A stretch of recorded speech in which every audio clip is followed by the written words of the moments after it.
Bonjour et bonsoir en fonction de l'endroit où vous vous trouvez actuellement. Comme la dernière fois, je vous avais bien expliqué que les Facebook Live, ça va être à partir de dimanche maintenant.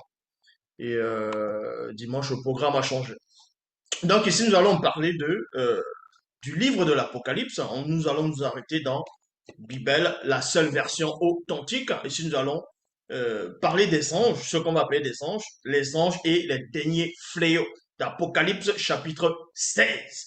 Parce que vous savez qu'il est dit dans les Bibles actuelles classiques, dans euh, Jean 3, 11, nous disons ce que nous savons et l'on rend témoignage de ce qu'on a vu également dans Proverbe 19, 2, le manque de sens n'est bon pour personne. Jérémie 33, 3, demande-moi, je te relèverai des choses cachées, des choses que tu ne sais pas. Donc ici, on va pénétrer dans les sphères de la haute connaissance interdite. Donc, pour cela, on va aller dans Apocalypse, chapitre 15.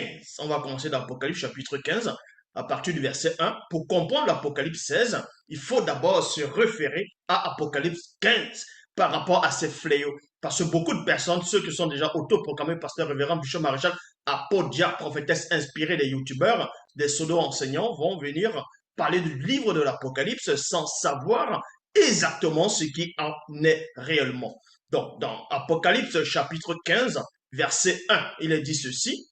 Puis je vis dans l'univers un grand signe, il y a virgule ici, grand et admirable, c'est-à-dire grand et admirable, sept bas mouloloma, c'est-à-dire sept anges qui tenaient sept fléaux, les derniers, car par eux s'accomplir, c'est-à-dire par eux s'accomplir la colère du on dit corps qui s'est dit dans d'autres versions, on dit la colère de Dieu, de Yahvé, d'Adonai, Jéhovah, Elohim, l'éternel. Or, ici, dans la version authentique dans la Bible, on vous dit que l'Archisabé, à un moment donné, il était sorti de son corps, il entrait dans le jour de la présence du veilleur. Et là-bas, il a vu des choses, il a vu le futur, il a vu le présent, il a vu le passé. Il a commencé à raconter tout ce qu'il avait vu. Il a commencé à... en gros, il avait pénétré, il avait percé la vision. Et parmi les visions dont il était en train de voir avec les yeux de son esprit, parce que, comme j'ai déjà démontré plusieurs fois, une vision, c'est de voir, c'est de pénétrer avec les yeux de son esprit. Les songes, c'est avec les yeux de son âme. Et les rêves, c'est la conscience du corps, c'est-à-dire du visible. Dans Apocalypse chapitre 15 au verset 1, en ce moment, celui qu'on va appeler Jean dans les Bibles actuelles classiques est sorti de son corps, dont son âme a intégré son propre esprit. Et il est sorti c'est-à-dire de l'enveloppe charnelle, il est entré dans le non visible. Et là-bas, il a commencé à voir des choses dont je vais lire ici. On va décortiquer pour vous montrer exactement c'est quoi ces fléaux, les sept fléaux dont Apocalypse chapitre 15 et aussi 16 fait allusion. Apocalypse chapitre 15, verset 1, il dit ici qu'à un moment donné, il a vu dans l'univers un grand signe, dans un signe impressionnant, grand et admirable, c'est-à-dire admirable, dont le signe a donc, l'Archisabé a pénétré, il a vu cela grandiose, admirable, et on l'a montré le mystère de ce signe. C'était quoi ce signe qu'il avait vu ici? Il avait vu sept anges, ce qu'on va appeler les anges dans les versions classiques, mais les vrais noms, c'est les Ba Mouloloma. Donc, il a vu sept dans Samba, Mindim Samba. Il a vu sept anges dans sept Ba Mouloloma qui tenaient des sept fléaux. Et comment il a compris que ce que les anges tenaient, c'était des fléaux et ça représentait les derniers fléaux? Tout simplement parce qu'il était avec un veilleur, il avait reçu c'était un guide qui est en train de l'initier, qui est en train de lui montrer des choses. Donc il est en train de pénétrer. Les derniers, car par eux s'accomplir la colère du Mundi Mabikok qui s'est dit. Mundi Mabikok qui s'est dit, c'est l'entité en charge, l'entité des châtiments en charge du domaine de la nature. Et donc, les fléaux ici, c'est quoi? Ce que l'Akisabé avait vu dans le livre de l'Apocalypse, il n'était pas le seul à avoir pénétré ces choses-là.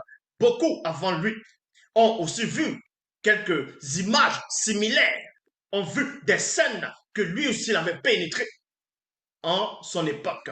Pour cela, on va dans Deutéronome, chapitre 12, au verset 45. Il est dit ici, Mundima Bekor qui s'est dit, lâchera contre vous tous les fléaux, virgule, et vous serez les victimes. Donc, c'est en cela où on fait référence dans Apocalypse chapitre 15, verset 1, on vous dit que les sept fléaux, que les anges, que les sept anges, que les sept mamouloloa tenaient, devaient manifester dans le jugement, c'est-à-dire le jugement dans le visible, c'était pour accomplir la colère du Mundima Bekor qui s'est dit, dont on faisait déjà allusion dans Deutéronome, chapitre 12, verset 45, au temps de Boussi, le puissant Boussi, donc que je vais relire ici, là, dans Deutéronome, chapitre 12, verset 45, Mundima Bekor qui s'est dit, lâchera contre vous tous les fléaux, il y a virgule ici, et vous serez des victimes. Donc, ce qu'on va appeler Boussi, il avait déjà pénétré cela. Il avait pénétré la vision. Il avait pénétré le secret de ce que l'Akissamé, à un moment donné, va aussi pénétrer. Et dans Somme, chapitre 18, versets 5 à 9, il est dit ceci. Alors, les démons furent pris de tremblement. Il y a virgule ici. Pourquoi je vais dans Somme, chapitre 18, versets 5 à 9? On vous montre ce qui se déroule dans le secret, ce qui se déroule par-delà les cieux visibles, avant de se manifester dans la dimension visible. Donc, à l'époque, à la période où les 7 anges vont manifester les 7 fléaux, les derniers fléaux, on voit d'abord celui qui va être le gourou même, bon, pas le gourou, mais celui qui va châtier réellement, par celui qui va représenter les 7 fléaux que les anges vont envoyer dans la colère du Mutatedi, de Mundima Bekor qui s'est dit. Donc, derrière, on voit comment le Mundima Bekor qui s'est dit va se manifester, comment il va envoyer les fléaux. Sans cela, on va dans Somme, chapitre 18, verset 5 à 9. Il est dit ici, alors les démons furent pris de tremblement. Donc, avant de ramener les fléaux dans le visible, certains démons ou le monde occulte, tout simplement, est d'abord informé parce que le châtiment commence dans le plan non visible par rapport dans le monde occulte avant de frapper les habitants de la terre. Donc, on voit premièrement dans l'autre plan, dans le plan invisible, dans le plan non visible, ce qui se produit dans Somme 18, 5 à 9. Alors les démons furent pris de tremblement. Satan, le Mundima Bobé, le mauvais esprit, vacilla sur son trône. Point virgule. Les Bamololoma Bungulane, c'est-à-dire les anges déchus, chancelèrent devant la colère du Mundima Bekor qui s'est dit. Donc, ce Mundima Bekor qui s'est dit, donc on fait allusion dans Deutéronome chapitre 12 au verset 45 et Apocalypse chapitre 15 au verset 1.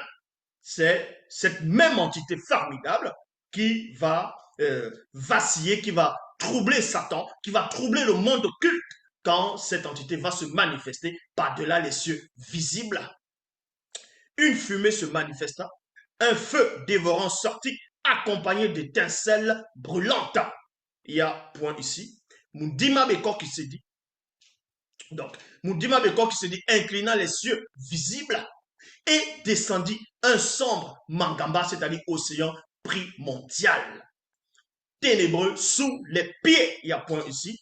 Il y avait une obscurité épaisse sous ses pieds, près d'un puissant ébouté mundi. Près d'un puissant ébouté mundi, ce qu'on va appeler les chérubins. Et ils cheminèrent derrière l'obscurité mystérieuse couvrant le gouffre très profond au-dessus des eaux primitives d'au-delà du grand voile hors de l'univers. Maintenant, ce que je venais de dire, c'était l'introduction. On va entrer dans le cœur du message. Vous devez comprendre, par rapport aux 7 fléaux, il existe plusieurs phases. Ici, on va commencer par la phase 1. C'est le châtiment, donc l'ulcère, la plaie. Le châtiment, parce qu'à un moment donné, les anges vont verser la coupe, une catégorie d'anges vont verser la coupe, et les hommes seront frappés d'ulcère malin dans d'autres versions. Mais ici, on va s'arrêter dans la Bible. Et l'ulcère, c'est une plaie. Il va représenter quoi dans le premier, on va dire, la première phase, dans le premier fléau, parmi les derniers fléaux en tout cas. Apocalypse chapitre 16, au verset 1 à 2, il est dit ceci. Et j'ai entendu une voix forte qui venait du temple, il y a virgule ici, et qui disait aux 7 Bamuloloma, allez, virgule, et versez sur la terre les 7 coupes de la colère du Mundima Bekor qui s'est dit. Parce que Mundima Bekor qui s'est dit, quand vous parcourez l'histoire même de Bible, vous allez voir que depuis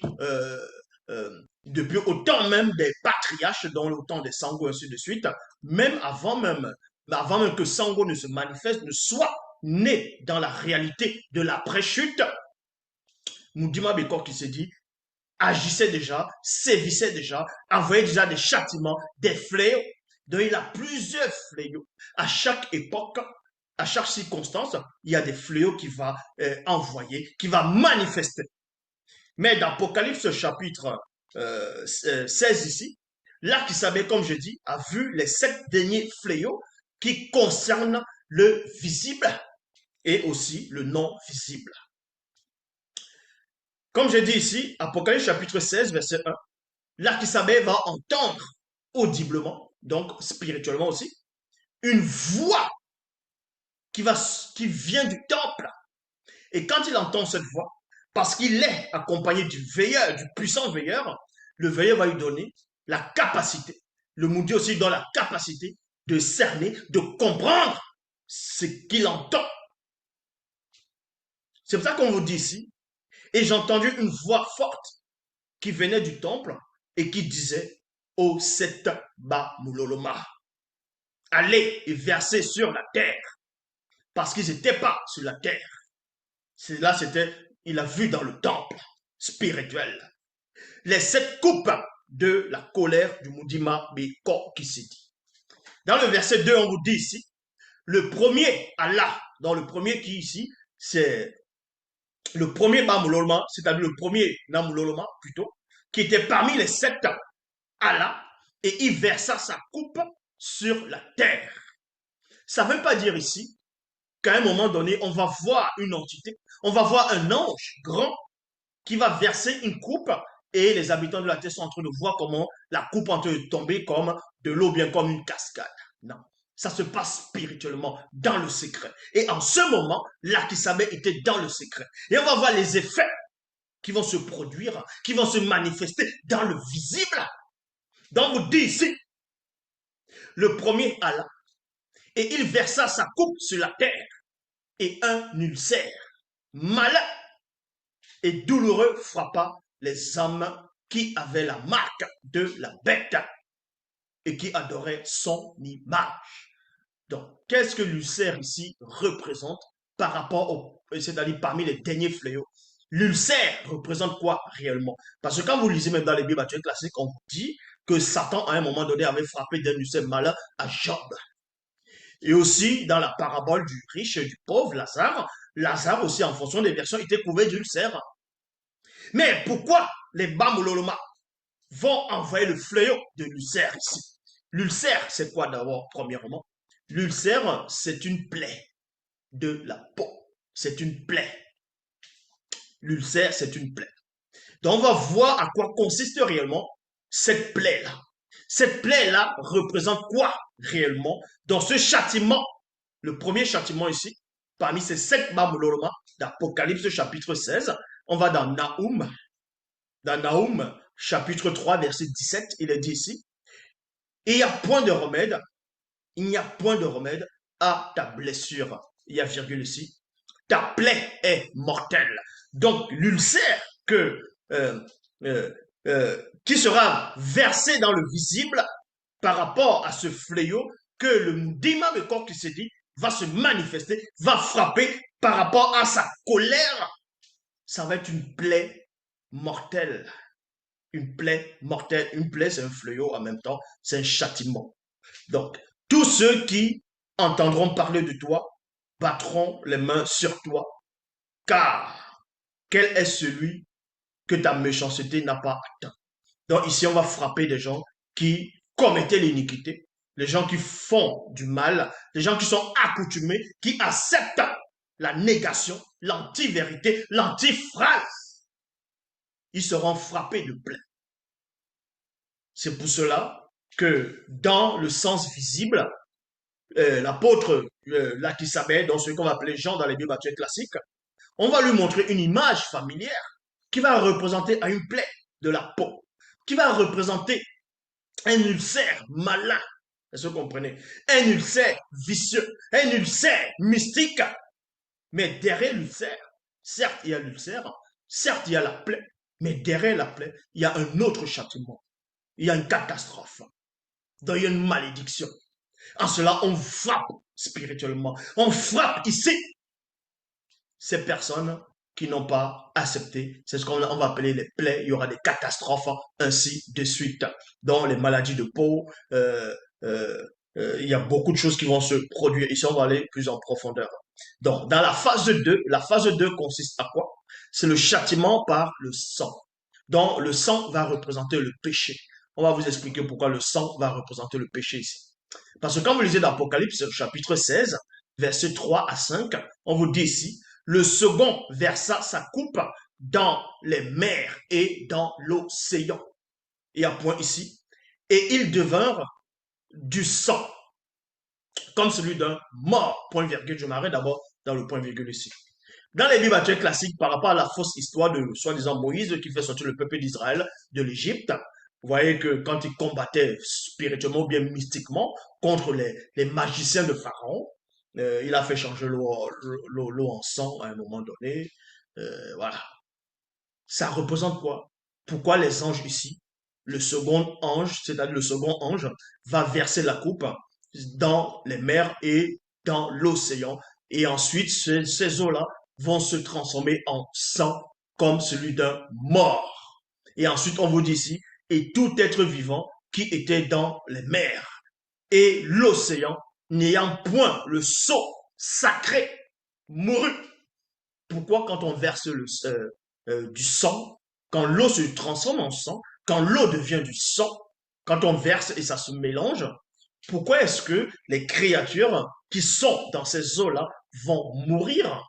Pourquoi ils vont mourir? Qu'est-ce que le sang, le sang aura quoi sur eux? Quel effet? Ce sang-là représente quoi? Pourquoi pas du pétrole? Pourquoi pas, on va dire, de l'essence? Pourquoi pas une autre matière? Pourquoi spécialement le sang? Le sang va représenter quoi par rapport au second fléau ici? Ben, pour cela, on va aller dans toujours la phase 3, consiste toujours dans la phase 2. C'est le troisième versant sa coupe dans les fleuves et dans les sources d'eau. Et il devint du sang. Et j'ai entendu Mundima Madiba Ibaïti, c'est-à-dire l'entité des eaux primitives, qui disait à Mundima Bekor qui s'est dit, tu es juste parce que tu as exercé ce jugement. Dans les versions classiques actuelles, on vous dit que Jean a entendu l'ange des eaux ou l'ange en charge des eaux euh, parler à Dieu. Mais ici, c'est Madiba Ibaïdi, c'est-à-dire l'entité des eaux primitives, qui va s'adresser à Mundima Bekor qui s'est dit, parce que Mundima Bekor qui s'est dit est en train d'exercer ce jugement, ce châtiment. Maintenant, on va vous expliquer pourquoi les créatures qui n'ont point reçu le sceau, étant dans ces eaux-là, qui ont reçu le sang, c'est-à-dire il y a eu le sang s'est mélangé avec de l'eau, ce sang-là représentait quoi? Ça symbolisait quoi réellement? On va aller dans Ésaïe chapitre 1, dans Wonja chapitre 1 verset 18, il est dit ici, ainsi parle Mutatiti, deux points, même si vos péchés ont la couleur du sang, virgule, ils seront purifiés. Donc, dans la révélation cachée par rapport à, c'est-à-dire à Wonja ici, donc ce qu'on va appeler Isaïe le prophète, parce que c'était un initié en chef consacré à un moment donné, donc il a pénétré la vision, il a pénétré le secret, donc il a reçu la compréhension des images, des symboles. Donc c'est pour ça qu'il dit ici que Moutatedi lui a parlé à un moment donné, et Moutatedi dit, même si, en s'adressant au peuple non initié, qui était accoutumé à commettre l'iniquité, le péché. Donc, même si vos péchés ont la couleur du sang, pourquoi c'est-à-dire pourquoi on va comparer, comment on va faire, pourquoi on va faire une comparaison entre la couleur du sang et le péché? Est-ce que vous comprenez?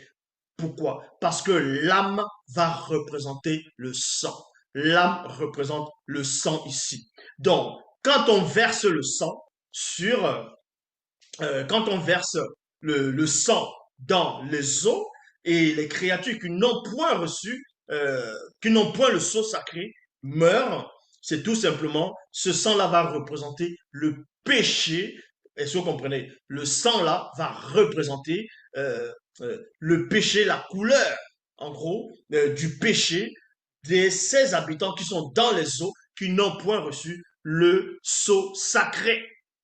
Sans cela, on vous dit ici, là, ainsi parle Moutate dit, même si vos sangs ont la couleur du sang, virgule, ils seront effacés.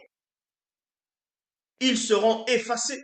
C'est pour cela qu'on va aller dans Apocalypse chapitre 8 au verset 8.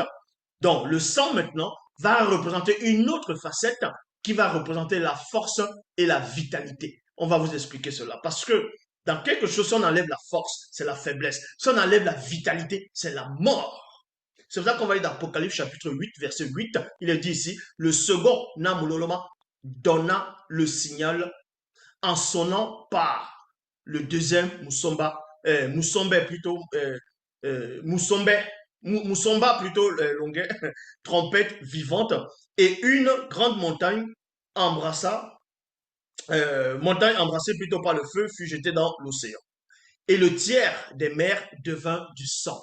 Et le tiers des mers devient du sang, virgule. Et le tiers des créatures qui étaient dans les mers fut délivré des Menguma Madiba, c'est-à-dire les sirènes des eaux, et le tiers des navires des blancs et des sans-mêlés périt. Donc, à un moment donné, avant le dernier châtiment des 7 Bamololoma, il y a eu d'abord d'autres châtiments au fur et à mesure par rapport au monde occulte aussi. Donc, on a frappé beaucoup de ceux du monde occulte, on a délivré beaucoup de personnes qui sont repenties. C'est pour ça que dans Apocalypse chapitre 8 au verset 8, on vous dit que quand l'un, c'est-à-dire un ange, un Amololoma, a donné un signal par le deuxième Moussomba Longuet, c'est-à-dire une trompette vivante, c'est une entité en gros.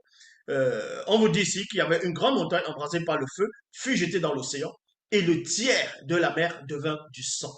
Ce sang-là maintenant va symboliser par rapport uniquement ici d'Apocalypse chapitre 8 au verset 8, va symboliser la force, la vitalité. Est-ce que vous comprenez? Parce que quand on verse ce sang-là, quand ça devient du sang, les créatures qui sont là-bas ne meurent pas par rapport à Apocalypse chapitre 8 verset 8, mais sont plutôt délivrées. Dans ce sang-là, on est en train de les purifier ici. On les donne la force. Et maintenant, là, ils sont dépossédés par les Menguma Madiba Sirènes des eaux, donc ils sont purifiés. Tandis que dans Apocalypse chapitre 16, verset d'Apocalypse chapitre 16, on vous dit que les créatures qui étaient dans l'eau, quand l'eau s'est changée en sang, quand le sang a été versé dans l'eau, ces créatures ont péri. En tout cas, la plupart qui n'ont pas, qui n'avaient point le sceau sacré, ont péri. Parce que ce sang-là va représenter les péchés. Un sang qui est déjà répandu, qui est déjà souillé. En cela, c'était une punition. C'est ce que ça symbolise ici. Ça ne veut pas dire que forcément, je dis bien forcément, qu'on va voir l'océan, on va voir ça devient tout rouge, tout rouge. Il y a souvent des symboles, ce sont des codes. Ici, là, dans le livre de l'Apocalypse, ce sont des secrets cachés. Donc, on vous apprend maintenant. Le second Amuloloma, donc, donna le signal en sonnant par le deuxième Moussomba Longuet. Donc, et une grande montagne, embrasée par le feu, fut jetée dans l'océan, et le tiers des mers devint du sang. Et le tiers des créatures qui étaient, on a dit le tiers des créatures qui étaient dans la mer, fut délivré des mains, comme on m'a dit, sirènes des eaux, donc des sirènes des eaux. C'est-à-dire que l'âme, ici, le sang va représenter l'âme. Vous voyez? Donc, va représenter l'âme. Et les créatures, le tiers des créatures qui ont le sceau du verbe de tété, on va vitaliser, c'est-à-dire on va revitaliser plutôt, on va redonner l'énergie, on va redonner la force, la vigueur à leur âme, à leurs âmes. Donc on va déposséder, on va les déposséder ici, donner la force même aussi à leur esprit pour expulser ces sirènes des eaux. Ésaïe chapitre 4 verset 4, il est dit ici, après que le verbe de l'Oba aura spirituellement lavé les péchés. Écoutez attentivement. Après que le verbe de l'Oba aura spirituellement lavé les péchés des filles non initiées de Wassé, virgule, il purifiera. Donc, premièrement, on vous dit ici, Esaïe pénètre encore, c'est-à-dire dans le livre d'Esaïe, on vous dit ici, que après que le verbe de l'Oba aura spirituellement laver les péchés, donc on va laver spirituellement. Les filles, les filles non initiées de Wassé, et purifier l'Onganapi du sang, du sang, du sang. Parce que le sang ici, là, par rapport à Ésaïe 4.4, va représenter ce péché-là, va représenter le péché. Donc il faut nettoyer ce péché, il faut essuyer ce péché, il faut maintenant délivrer les gens spirituellement. Donc, à l'Onganapi, du sang qui est au milieu d'elle, par le souffle de la justice et par le souffle du Mundima Beko qui s'est dit. Donc, c'est toujours le Mundima Beko qui s'est dit qui intervient ici. Maintenant, dans Ésaïe chapitre 5, au verset 7, il est dit ceci, cette vigne, donc on fait allusion à une vigne, et même dans les Bibles actuelles classiques, on vous a toujours expliqué que la vigne va peut-être représenter Israël, va représenter le peuple, ainsi de suite. Donc, dans Ésaïe chapitre 5, au verset 7, cette vigne, c'est les non-initiés de la maison de Tombane Bila. Donc, puisqu'il y a eu plusieurs vignes de Tombane Bila. Et les hommes de Soma, point. Mouta te dit, donnant des lois à la vigne pour qu'elle puisse marcher dans la droiture. Donc, on va donner de l'ordre, des préceptes, des ordonnances, des lois à la vigne, afin que la vigne puisse produire de bons raisins, puisse avoir de bons fruits, mais la vigne ne va pas marcher dans la droiture. La vigne ne va pas accepter les préceptes, les ordonnances. C'est pour ça qu'on vous dit ici, et voici du sang. Voyez, et voici du sang par une partie de la vigne. Parce que le sang ici va représenter l'iniquité. Le sang ici va représenter le péché. Le sang n'est pas seulement quand tu quelqu'un et puis le sang sort. Le sang ici, répandu, va représenter quelque chose. C'est une image. Est-ce que vous comprenez? Ce sont les images familières dont on s'adressait aux prophètes. Et les prophètes vont réécrire cela. Mais après, dans le secret, on va les révéler ces choses-là. Donc, je vais répéter ici dans Ésaïe 5, 7. Cette vigne, c'est les non-initiés de la maison de Tombanebila et les hommes de Soma. Point. Mouta te dit, donnant des lois à la vigne pour qu'elle puisse marcher dans la droiture, virgule. Et voici du sang versé. Voici du sang versé. C'est-à-dire qu'ils ne marchent pas dans la droiture, ils vont marcher dans l'iniquité, ils vont marcher dans le désordre. Et ce désordre-là va représenter du sang, parce que leur âme va se souiller. L'âme ici maintenant qui représente le sang, c'est-à-dire est répandue maintenant à terre, va représenter maintenant une sorte de mort. C'est ça qu'on vous dit ici là. Et voici du sang versé par une partie de la vigne, de la justice, virgule, et voici des cris de détresse. Parce que c'était de la justice. Maintenant, l'entité des châtiments en charge du domaine de la nature va exercer maintenant la justice. Et quand il exerce la justice, quand il exerce le châtiment, c'est la détresse qu'on voit. Ça, c'était le troisième fléau. Le quatrième maintenant, c'est-à-dire la quatrième phase, consiste à quoi? Parce que premièrement, dans Apocalypse chapitre 16, versets 7 à 8, on vous dit qu'il y a un ange qui a versé la coupe dans le soleil et la chaleur du soleil a brûlé des gens, ainsi de suite. Mais est-ce que ça veut dire qu'on va avoir une entité qui va venir voler dans l'univers et prendre une grosse coupe, balancer dans le soleil et le soleil commence à brûler? Non, ça représente quoi réellement, ce soleil-là? Ça représente quoi cette brûlure-là? On aurait plutôt dire à Mundima Bambewe, c'est-à-dire l'entité en charge du soleil, de faire en sorte que le soleil chauffe tout simplement plus encore et brûler les gens, qu'une entité va se matérialiser ou bien se téléporter par-delà les cieux visibles et venir dans le visible du non visible pour verser une coupe dans le soleil pour faire des cérémonies. Non, on va vous représenter, on va vous expliquer ce que ça représente ici. Donc, la quatrième phase, c'est le châtiment du feu, donc la chaleur, et ça va représenter un témoin qui va venir frapper. Apocalypse chapitre 16, versets 7 à 8, il est dit ici dans Apocalypse 16, versets 7 à 8, il est dit, le quatrième versa sa coupe dans le soleil. Le quatrième versa sa coupe dans le soleil. Ça, ce sont des images, ce sont des symboles, ce sont des représentations symboliques, mais quand on va ouvrir ce symbole, on va vous expliquer cette image, ce que ça représente ici. Et il fut donné de brûler les hommes par sa chaleur, c'est-à-dire la chaleur du soleil. et les hommes n'ayant point le sceau sacré fut brûlé par une grande chaleur, il y a virgule ici, et ils parlaient contre Mundima Bekor qui s'est dit. Donc, ils vont parler ici contre Mundima Bekor qui s'est dit. Dans les versions classiques actuelles, on vous dit qu'ils parlaient contre Yahvé, Adonai, Jehovah, Elohim, l'éternel. Bon, qui a l'autorité sur ces fléaux, virgule, et ils ne se repentirent pas pour rendre gloire à Tété. Ça veut dire quoi ici, ce sang-là? Donc, pour cela, on va aller dans Psaume chapitre 19, au verset 7. Donc, le matin, dans certains territoires, il y a virgule ici, plusieurs voient le soleil se manifester. Tel un jeune guerrier initié qui sort spirituellement pour combattre. Donc, on va comparer le soleil à un jeune initié, à un jeune guerrier initié qui sort pour combattre. Est-ce que vous comprenez? Je répète ici. Dans Psaume chapitre 19 au verset 7, le matin dans certains territoires, virgule, plusieurs voient le soleil se manifester, tel un jeune guerrier initié qui sort spirituellement pour combattre. Pour combattre quoi?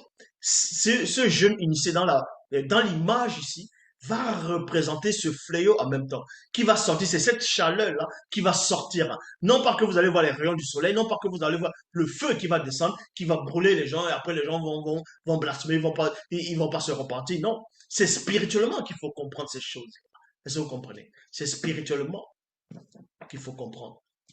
Donc, ça va représenter un jeune guerrier initié qui va sortir spirituellement pour combattre. C'est pour ça qu'on va aller dans Job, dans Temoussia chapitre 31, verset 20 à 21, il est dit ici, si j'avais vu, oh, écoutez attentivement la révélation, si j'avais vu l'entité qui est en charge du soleil, virgule, donc cette personne dit ici que s'il avait vu un seul instant l'entité qui est en charge du soleil, virgule, et l'entité qui est en charge de la lune mystérieuse, il y a virgule.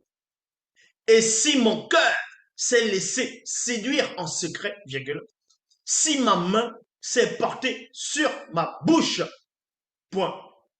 Ce sont encore des crimes qui doivent être punis par Mundima Bekor qui s'est dit, et j'aurais renié le verbe de l'Oba. Ça veut dire quoi ici? Ça veut tout simplement dire que le soleil, la lune sont des témoins. Mais derrière ces astres-là, il y a des entités qui observent, qui voient, qui pénètrent ce qui se passe dans le visible, ce qui se passe dans le non-visible. Donc il y a des témoins. C'est pour ça qu'on vous dit ici, il dit ici que s'il avait vu cette entité-là, qui est derrière le soleil, qui représente le soleil, qui est en charge du soleil, s'il avait vu l'entité, donc ça veut dire que durant la journée, quand il voit le soleil, quand le soleil va être comme une sorte de caméra qui va observer, qui va enregistrer ses faits et gestes. Donc, que ce soit durant la journée, durant la nuit, lors de la manifestation du soleil, quand il va voir, quand il va commettre des choses, le soleil va capter. Donc, l'entité qui est derrière va voir. Et quand c'est la nuit, l'entité qui est en charge de la lune mystérieuse aussi va voir. Donc, c'est-à-dire, il ne pourra pas se défendre parce qu'il ne pourra pas cacher ses iniquités. Il y aura des témoins qui vont le voir fauter. Et ces témoins maintenant aussi ont le droit de le châtier ici. C'est pour ça qu'il dit ici, ce sont encore des crimes qui doivent être punis par Mundima Bekor qui s'est dit, et j'aurais renié le verbe de l'Oba. Il aurait renié le verbe de l'Oba comment? Parce qu'on nous dit ici là, si j'avais vu l'entité en charge du soleil et l'entité en charge de la lune mystérieuse, virgule, et si mon cœur s'est laissé séduire en secret. Donc après avoir vu ces deux entités qui vont représenter les deux grands astres, et il se laisse séduire, en sachant qu'on l'observe, ça dit qu'il le fait volontairement. Donc là, il aurait renié directement le verbe de l'Oba.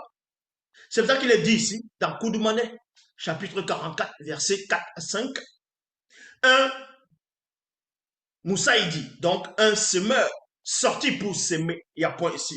Comme il s'aimait, une partie de sa semence tomba le long du chemin. Les oiseaux, c'est-à-dire démons religieux, vinrent et la mangèrent. Il y a point ici.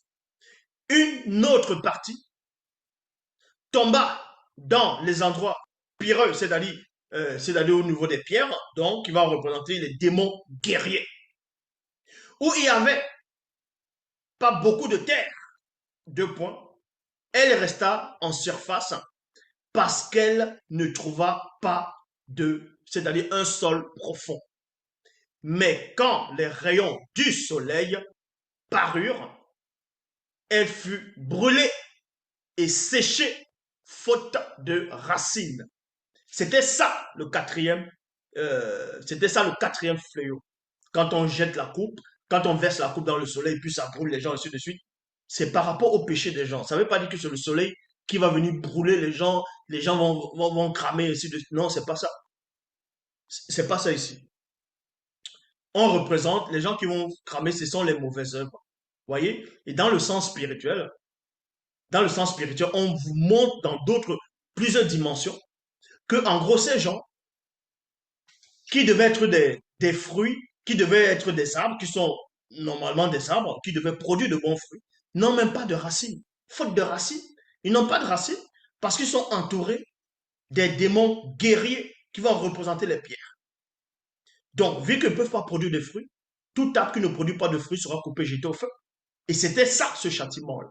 C'est pas que on va avoir une entité qui va aller dans le ciel, qui va aller dans l'univers, qui va verser une coupe comme ça, et puis le feu descend. Non, il faut comprendre les mystères. Donc, phase 5, c'est le châtiment par la morsure de la langue. C'est-à-dire, euh, parce qu'à un moment donné, le cinquième Namuloloma va verser sa coupe, va verser la coupe sur le trône de la bête, et les hommes, il y aura des ténèbres et les hommes vont se mordre la langue. Et ça va faire une grosse douleur. Après, ils vont blasphémer, et ainsi de suite. Ils vont pas se repentir. Est-ce que ça veut réellement dire qu'il y aura un ange qui va venir, il va verser la coupe sur un trône, sur le trône de la bête, d'autres vont dire c'est au Vatican, d'autres vont dire aux États-Unis. Bref, chacun va donner en fonction de son manque de discernement, de manque de spiritualité. Est-ce que vous allez voir les gens vont commencer à se mordre la langue? Ah, ils vont se mordre, ils vont se mordre, ils vont se mordre un peu partout dans le monde. On va vous représenter c'est quoi cette morsure-là de la langue avec la douleur que les gens vont se mordre, s'auto-mordre eux-mêmes. Apocalypse, donc, chapitre 5. Non, Apocalypse chapitre 16, verset 9. Donc, c'est la phase 5. C'est le châtiment de la morsure de la langue, donc il va représenter le démon vipère. Le démon vipère qui est frappé de confusion. Quand le démon vipère est frappé de confusion, c'est là où il y a la morsure de la langue. Ça, on va vous expliquer ces choses. Apocalypse chapitre 16, au verset 9, il est dit ici, le cinquième versa sa coupe sur le trône de la bête. Et son royaume fut couvert de ténèbres. Il y a point virgule ici. Donc, la bête, ici, vous pouvez voir dans le livre d'Apocalypse, dans la Bible, on vous explique c'est qu'est-ce qui représente la bête. Donc, la bête ici va avoir des gens qui vont l'adorer, qui vont le vénérer, ainsi de suite. Donc, quand on va verser la coupe sur le trône de la bête, ça va être l'obscurité. Et cette obscurité va représenter quoi? C'est-à-dire les gens vont tâtonner. Les gens vont tâtonner. L'obscurité maintenant va représenter déjà le châtiment qui commence. Va représenter la confusion. Les gens qui sont aveuglés. Les gens qui sont égarés. Cette obscurité ici représente l'égarement. Est-ce que vous comprenez? Va représenter l'égarement. Parce que les gens sont dans l'obscurité. Ils vont dire que ça c'est noir, ça c'est bleu. Et pourtant, ce n'est pas la bonne couleur parce qu'ils sont voilés. Donc, l'obscurité ici représente le voilement, va représenter le voile. Que beaucoup de personnes disent que Dieu leur a envoyé, qu'ils ont reçu la vision, qu'ils ont dit ceci, qu'ils sont des enseignants, des rigolos, des gens qui sont dépourvus de spiritualité. C'est parce que ces gens sont voilés. Donc, ils sont dans l'obscurité. Ils ne marchent pas près du feu, près du flambeau. Ta parole est une lampe. Donc, ils sont dans la noirceur, ils sont dans l'obscurité. C'est pour ça qu'ils ne peuvent pas voir. Et vu qu'ils sont dans l'obscurité, il y a des forces occultes qui les retiennent encore d'autres forces dont eux-mêmes ils ne peuvent concevoir, dont ils ne peuvent pénétrer, ils ne peuvent imaginer. Et ces forces-là les poussent à adhérer à l'anti-vérité, à adhérer à l'antiphrase, à blasphémer, à mentir volontairement. C'est ça qu'on vous dit ici. Et son royaume fut couvert de ténèbres, et les hommes se mordirent la langue de douleur. Parce que ça a été rempli de ténèbres, d'obscurité, ils ont commencé à se mordre de langue, la langue. Ça représente quoi ici? Se mordre de langue avec douleur, et ils blasphémèrent. Il y a virgule ici. À cause de la douleur et de leur ulcère. Et ils ne se repentirent pas de leur fléau. Donc, la morsure de la langue ici, c'est quoi? C'est pas qu'un jour, on va voir des milliers de personnes un peu partout dans le monde, ils vont se mordre la langue, sont en train de manger, tu te mords, tu te mords. Non, il faut comprendre, on montre des choses avec des images. Il n'y a que les initiés en chef consacré, comme celui qui est en face de vous, pour venir vous expliquer ces choses-là. On va dans Job, chapitre 20, verset 10 à 14. Il est dit ici, dans sa bouche, virgule, le mal est doux comme du miel. Et il le fait glisser à l'abri de sa langue. Je répète, à sa bouche, la bouche de qui? La bouche de ceux qui ne sont pas soumis au verbe, la bouche de ceux qui n'adhèrent pas, la bouche de ceux qui blasphèment, la bouche de ceux qui sont voilés. Le miel est doux. Non, le mal est doux comme le miel. Parce qu'ils vont mentir volontairement. Ils vont faire des faux témoignages. Parce que le mal, le mensonge devient doux dans les bouches comme le miel. Et il le fait glisser à l'abri de sa langue. Il y garde longtemps et ne lâche pas. Prolonge le plaisir d'en savourer le goût. Donc de mentir, de raconter des faussetés, d'enseigner des hérésies, de tromper des gens, d'égarer des gens, de calomnier, d'inventer des histoires. Mais ce qu'il a mangé trouble sa digestion et devient à son ventre comme un venin plutôt de serpent. Maintenant, ce qu'il a mangé, c'est quoi? C'est la fausse doctrine. Et cette fausse doctrine, maintenant, va troubler son être intérieur, va troubler son moi divin. C'est ça qu'on dit ici. Mais ce qu'il a mangé trouble sa digestion. C'est ça qu'on dit, ce sont des gens qui sont constipés. Spirituellement, ils sont constipés. Et devient à son ventre comme un venin de serpent. C'est-à-dire qu'en ce moment, comme un venin de serpent. Parce que derrière, sur l'emprise qui retient ces gens, c'est un serpent qui fait partie de la race des démons religieux. C'est un serpent vipère. Il doit vomir les biens qu'il avait pris aux autres. Mundima Bekor qui se dit, lui faire recracher ce qu'il a vomi. Ce qu'il mange, ce qu'il mangeait était comme du venin du serpent, aussi mortel qu'une morsure c'est-à-dire de vipère. Et à point ici. Dans Somme 140, verset 4, il est dit ici, ils sortent leur langue. Ils sortent leur langue comme un serpent. Virgule. Et ils ont des paroles aussi douloureuses qu'un venin d'aspic. Cet aspic, c'est quoi? C'est le serpent. Oui, c'est le serpent vipère. C'est pour ça qu'on vous dit ici, ils sortent leur langue comme du serpent. Et ils ont des paroles aussi douloureuses. C'est cette douleur-là, quand ils mordaient la langue, c'est ce que ça représente ici, les paroles douloureuses. Parce qu'il y a un châtiment dans l'obscurité.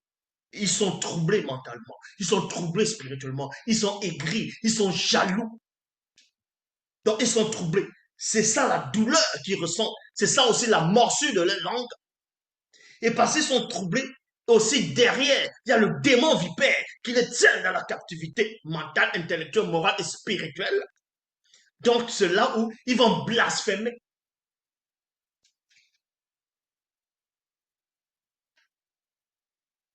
Ésaïe chapitre 54, verset 4. Non, Ésaïe chapitre 57, verset 4. Il est dit ici, nul ne se plaît avec justice. Je répète, Ésaïe 57, verset 4. Nul ne se plaît avec justice. Nul ne plaide avec droiture. Ils s'appuient sur des choses vaines et disent des faussetés. Ils convoitent le mal et enfantent le crime. Ils couvrent spirituellement des œufs de basilic. Pas le basilic, ce qu'on utilise dans les cuisines. Hein. Là, ce basilic, c'est un genre de serpent démon, ça. Un autre. Ici, en tout cas. Ils couvrent spirituellement des œufs de basilic et ils tissent des toiles d'araignée. Celui qui mange spirituellement de les œufs meurt. Et, et si l'on en brise un, il sort un démon vipère. C'est ça. C'est des races de vipères. Donc, quand l'ange, quand le Namololoma verse la coupe sur le trône ou euh, sur, euh, sur le trône de la bête, c'est pour ramener la confusion. C'est l'égarement, c'est la confusion. C'est troubler ces esprits-là. Vous voyez? Et quand les gens sont troublés, ils vont raconter la petite phrase, ils vont se presser à répondre, à parler, à insulter, à mentir volontairement, à inventer des histoires. Donc, parce qu'ils ont la douleur. En plus, ils parlent. C'est la langue. Pas si tu n'as pas la langue, tu ne parles pas. Donc, ils sont en train de se mordre la langue. C'est la douleur ici. Mais, en même temps, ils ne se repentent pas. Parce qu'ils sont déjà dans le châtiment. C'est pour cela qu'on va aller dans euh, le sixième. Le sixième. On va aller dans le sixième fléau. Le sixième châtiment va représenter quoi? L'ouverture de la porte. L'ouverture de la porte. C'est tout un schéma. Les sept entités là, c'est-à-dire les sept anges là, représentent des portes, représentent comment on appelle ça? Chaque étape. Donc, d'une personne qui est en train de chuter, qui chute jusqu'à sa mort spirituelle. Ici, là, le sixième châtiment, c'est l'ouverture à la porte de 666 démons et démones. Apocalypse chapitre 16, verset 10 à 11. Il est dit, le sixième versa sa coupe sur le grand fleuve Diawele, dans l'Ephrate, dans Ouassedjidou, dans Afrique de l'Est. Et son eau tarit, enfin que le chemin des rois venant des autres territoires fut séparé. Fut, non pas séparé, plus, fut préparé. C'est-à-dire qu'ici, on ouvre une brèche, on ouvre une porte. Ça se passe d'abord dans le sens spirituel. On ouvre une porte ici, là. On va vous expliquer. Ici, là, c'est l'ouverture de la porte. Et je vis sortir de la bouche et de la bouche, non, je vis sortir de la bouche du dragon et de la bouche de la bête 666, 666 démons et démons de haut rang, experts dans l'égarement et de la mort spirituelle. Et de la mort spirituelle. Et de la mort spirituelle ici. Donc, de la mort spirituelle. Dans Origine chapitre 2, verset 14, il est dit, le nom du troisième de ces fleuves émanés était le Pélépélé, était Pélépélé. Donc, ce qu'on va appeler Idékel, là où il y avait les mystères, beaucoup de choses qui se produisaient, propagateurs, servants de véhicules au principe de la félicité, ou Taïga, ou cool, c'est-à-dire qui coule dans un futur connu, vers Namala, qui se trouvait dans Ouassedjidou, Afrique de l'Est. Le quatrième, enfin, recevait dans un futur connu, le nom de Jawele, dans les fratins à cause de la fécondité dont il était la source. Dont il était la source. Ici, là, maintenant, on ouvre la porte. On ouvre la porte. Le sixième châtiment va, c'est-à-dire, on ouvre complètement la porte. C'est la porte là, vous voyez, les gens sont en train de... Chacun va venir dire, ah, Dieu m'a dit, ah, j'ai eu une vision, j'ai vu un ange, ah, je suis un enseignant, ah, il veut raconter des histoires. Vous voyez, parce que la porte est ouverte aux démons, et les démons viennent les troubler, les démons viennent les égarer, pour qu'ils meurent spirituellement. Vous voyez, la porte est ouverte. C'est le sixième ange qui va ouvrir complètement la porte. Je relis. Apocalypse chapitre 16, au verset 10 à 11. Le sixième verset, ça coupe sur le grand fleuve. Je vois dans Wassedjenou. Et son notari, afin que le chemin des rois venant des autres territoires fût préparé. Donc on prépare ce chemin. Et il y a une porte d'entrée. C'est ça qu'on dit ici. Et je vis sortir de la bouche du dragon et de la bête, et de la bouche de la bête 666 démons et démons de haut rang, experts dans l'égarement et la mort spirituelle. Donc, ils entrent par cette brèche-là. Et c'est pour ça que vous voyez des gens, tous formes de doctrines, de théories, des barlivènes, les, les, les- des hérésies totales. Le septième châtiment. En gros, la phase 7 consiste à quoi? À la séparation. La séparation. C'est la séparation. Parce que quand il y a la mort spirituelle, il y a la séparation. Oui, parce qu'il y a des gens sur la terre, ils sont morts spirituellement.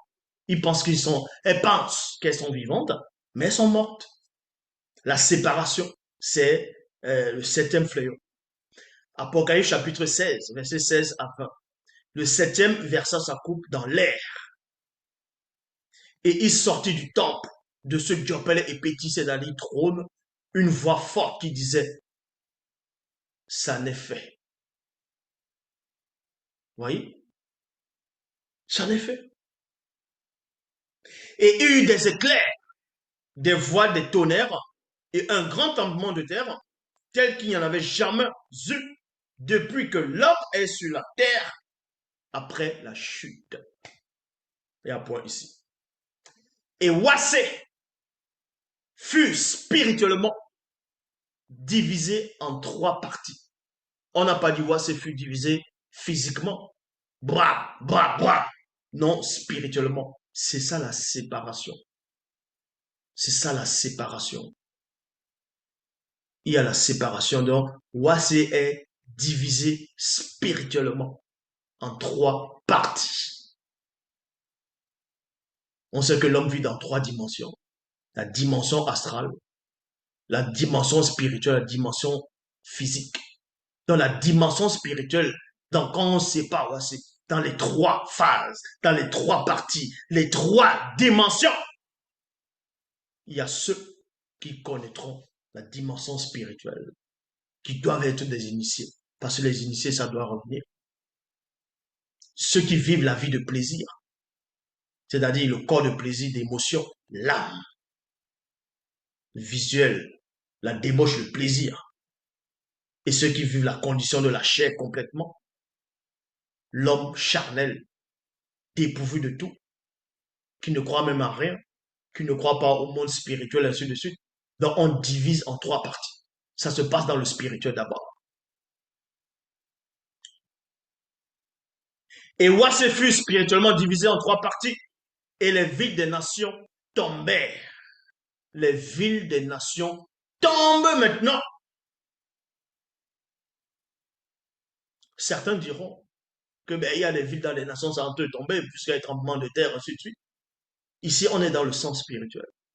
Et Mundima Bekor qui se dit, se souvient de Djombela Moudi, Babylone. Maintenant, quand on dit Babylone, d'autres vont dire Babylone, c'est le Vatican, ainsi de suite. Non. Babylone, ici, on parle de quelle Babylone? Est-ce qu'on parle de Babylone antique?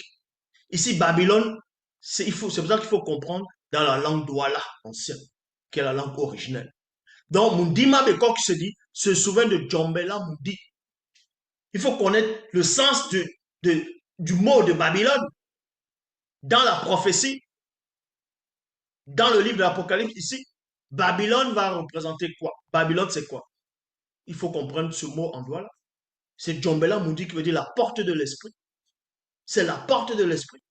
Mais de quel esprit maintenant? Ce n'est pas du Mundi, mais c'est la porte de l'esprit où il y a le monde occulte pénètre aussi par cette porte.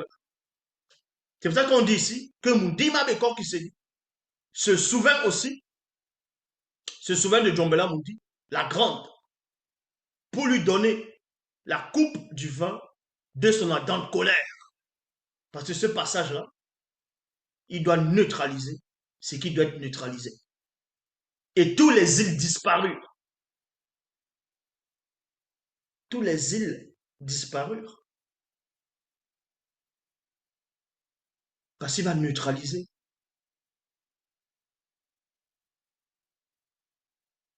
Et des montagnes ne furent pas retrouvées. Des gelons d'une masse énorme tombaient du ciel visible.